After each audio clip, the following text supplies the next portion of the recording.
Hi, my name is Ariel Peñas, and today I'm going to be presenting a lesson that caters to my first grade students. The lesson is going to be on story sequencing. We're going to be reading a story aloud. I chose The Little Red Riding Hood because I believe that if the students are familiar with the book, they would focus more on the skill that we're trying to apply rather than what is going on in the story. Um, Later on, when they've understood the strategy, I will allow them to read books and apply it to the ones that they have not read.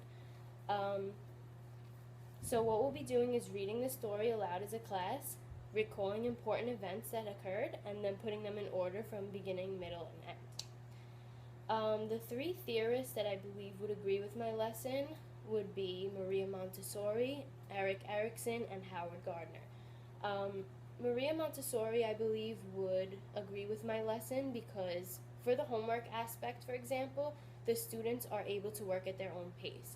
The students are expected every night to read for 20 minutes and then to list the important events that occurred in their reading and then continue on the next day.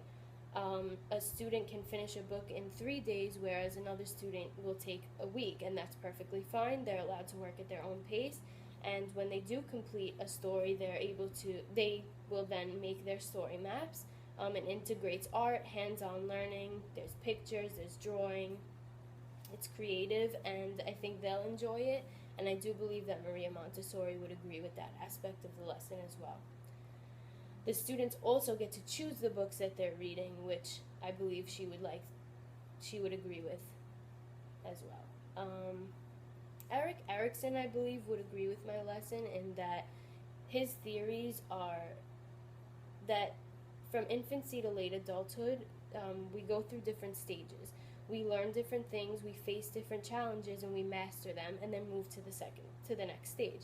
So I do believe that he would agree with this lesson because the skill that I'm teaching and hope that the students gain from this lesson can pertain to things in later learning, such as scientific experiments where they'll have to document changes that occur in their experiment. They'll have to document what came first, what changes happened, and then what the conclusion of that experiment would be. Or even in college, writing a paper, the introduction, the body, and the conclusion. Learning that everything has a structure and, they can apply it to a lot of different things. Howard Gardner, I believe, would also agree with my lesson because it caters to many different intelligences. We're going to be reading aloud as a class, which would help those who are auditory learners. We have hands-on learning. We have independent learning when they're going to be reading and taking it home and applying it on their own, or during class with independent reading, creating the story maps in class as groups, and also the teaching part of the lesson, the students are also very involved. I'm reading the story to the children. We're going to be recalling the events as a class and putting them in order as a class. So I do believe that he would agree with my lesson as well, and that concludes this part of the video, so I hope you like the lesson. So today we're going to learn how to sequence events of a story. What do you think sequencing means? In order. An order, right. It's usually sequencing a story would be from beginning, middle, and end. You can use any book you like according to grade level.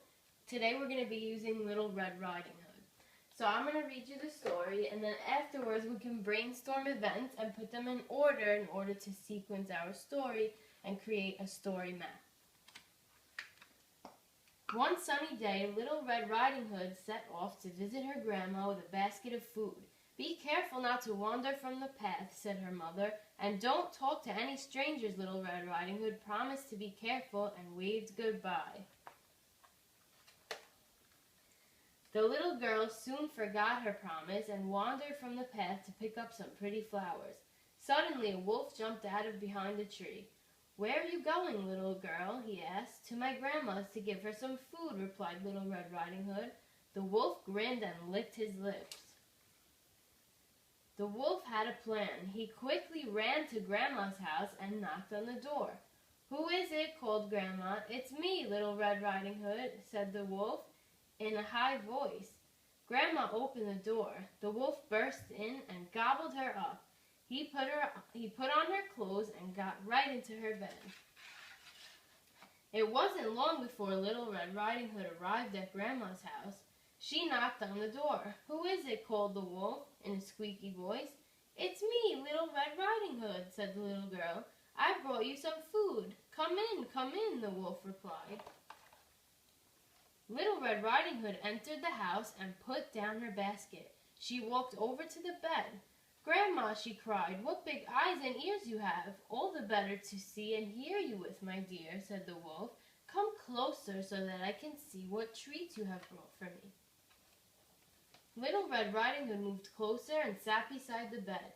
"Oh, Grandma," she cried, "what big teeth you have! All the better to eat you with, my dear," growled the wolf. The wolf jumped out of bed and gobbled up Little Red Riding Hood in one big gulp. A woodcutter was walking past Grandma's house when he heard a growling noise. He opened the door and couldn't believe his eyes. The big fat wolf was asleep, snoring in Grandma's bed. With one chop of his axe, the woodcutter killed the wolf. Then he cut open the wolf's fat tummy and out popped Grandma and Little Red Riding Hood, alive and well. The woodcutter dragged the wolf out into the garden and threw him into the deep well, never to be seen again. Grandma thanked the woodcutter for saving them and invited him to tea. From that day on, Little Red Riding Hood promised never to talk to strangers again. So, what are some important events that we can write on our brainstorming map in order to then sequence the story? Well, the first thing that we can write down is that Little Red Riding Hood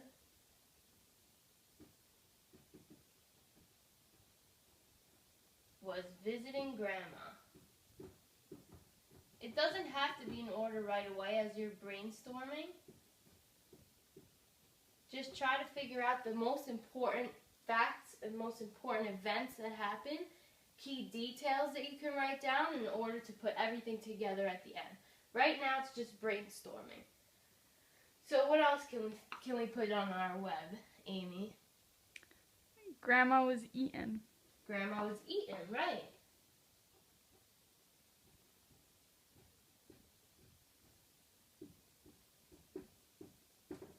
That's a very important one. And when did Little Red Riding Hood encounter the wolf? Do you remember? Where were they? In Grandma's bed. In Grandma's bed.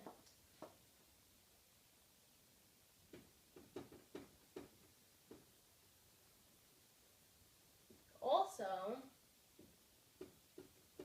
what was another important event? Why was she going to visit Grandma? She wasn't feeling good. Right, so she had to bring her some food, right? Yeah. Little Red Riding Hood encountered the wolf. Grandma was sick.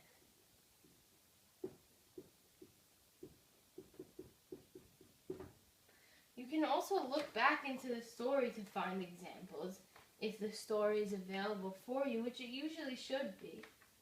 But for this lesson, you always have your book available and you can look back into the story to find any important details that you may need. So here we're passing where Grandma is sick. Little Red Riding Hood is learning that Grandma is sick and now she's going to go on her journey to bring her some food. But what happened during it? Oh, suddenly a wolf jumped out from behind a tree and asked Little Red Riding Hood where she was going. So the wolf came up with a plan right before she got to her grandmother's house, right? The wolf came up with a plan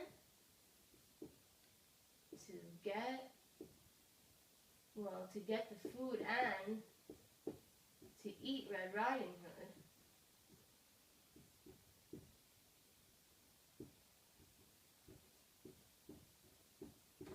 And we know that because it says right here.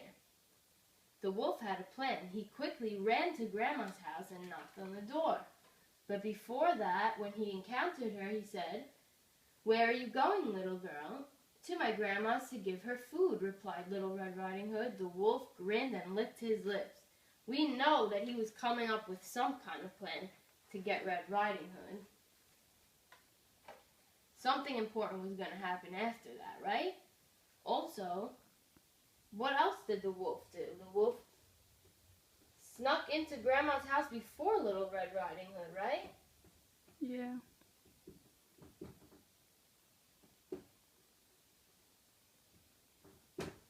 Okay, so right now let's look back at our events. We have Little Red Riding Hood encountered the wolf.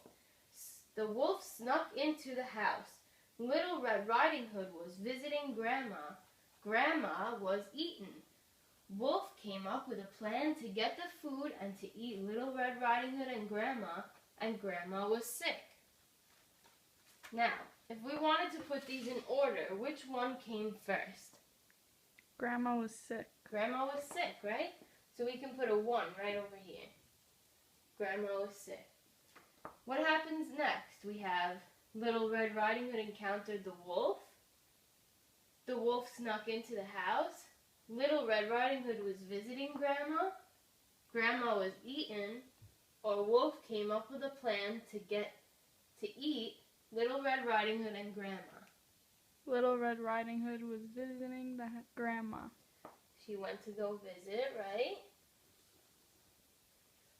Then we know that she encountered the wolf inside the forest, right? When he asked her, "Where are you going, little girl?" So that we could put as number 3. What happened after that? Once she told the wolf where she was going, what did the wolf do? He went to the house. Right, he went to the house, but first he came up with a Plan. plan, right? So we remember that right after that, the wolf snuck into the house. And then what do we have last? Grandma was eaten. Who else was eaten? Red Riding Hood. Red Riding Hood. What event are we missing now? How were they saved? How was the problem solved?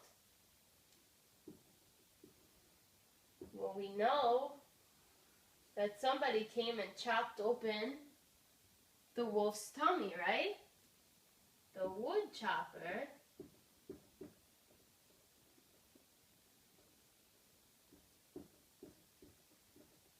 chopped open the wolf and set them free.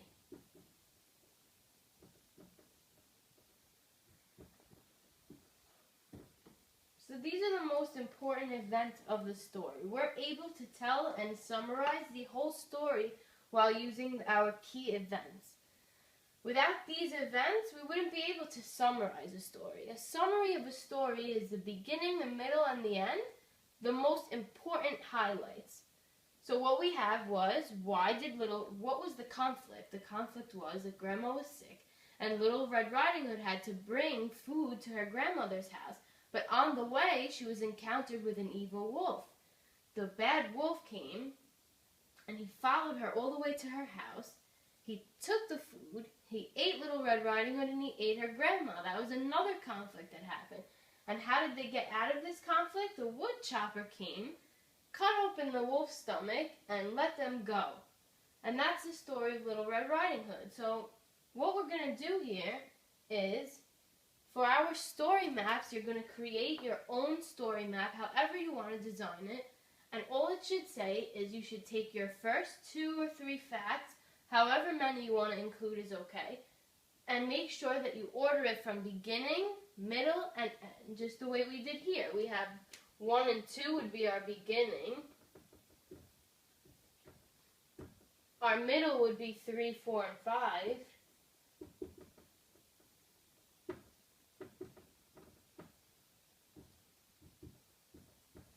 And the last 2 would be our ending. You should make sure to include pictures and write neatly and make sure that it flows from beginning, middle, and end. We're going to sequence our story maps so that it makes sense and it's all in order. And if you want to see the finished product, go to the ending of the website where it says conclusion and evaluation. You'll be able to see finished products of how we completed the assignment. Alright, thank you.